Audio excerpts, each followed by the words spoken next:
We've watched Eminent work today. What were your thoughts initially? Thrilled a bit. Couldn't have been happier with him. I think he set off. He did exactly what we wanted him to do. I didn't want it to be a main bit of work for him. I just wanted it to be a sort of practice for him. A, coming from home, and B, for how he managed to handle his track, particularly sort of coming down the hill. And we were very pleased with that. And also the way he finished off. How's he come out of the Guineas? You've been happy with him at home? Yeah, he came out of that way. Well, luckily, I mean, the Guineas was a disaster as far as we were concerned. Just didn't go according to plan. There were a number of things that just didn't work out. One of them being that I think it maybe came a bit soon after the Craven. And the great thing is that he wasn't given a hard race when he wasn't going to win it. He wasn't given a hard race, and he was only beaten 3.5 lengths. And luckily, he came out 8 up, and the honour.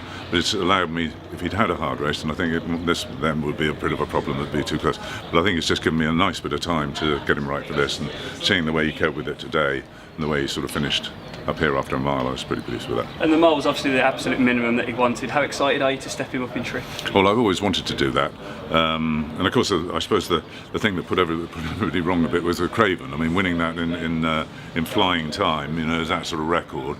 So I just felt we had to go to the Guineas.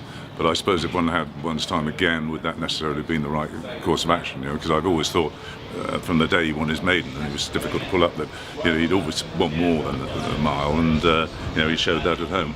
So on the one hand, we know that he's got the speed to be able to cope with a mile, but I think he's going to be much better over this sort of trip.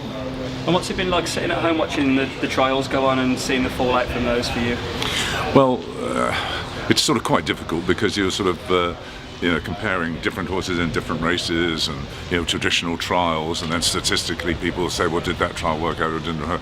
But I haven't really seen anything that I'm particularly concerned about. I don't think there's a race where you can say, well, there are 1 or 2 horses that really are just outstanding. But of course, there are going to be a few that we haven't seen. I mean, I'm sure there'll be a lot coming from Ireland that we haven't seen, we don't know anything about. You sound quite confident of a big run from Eminent on the day. What's it like for yourself in the yard to have a contender in the Derby, someone at the top of the market, a real life chance? Yeah, a real life chance. Well, I think to start with, we were thrilled to even think that we were going to have a runner.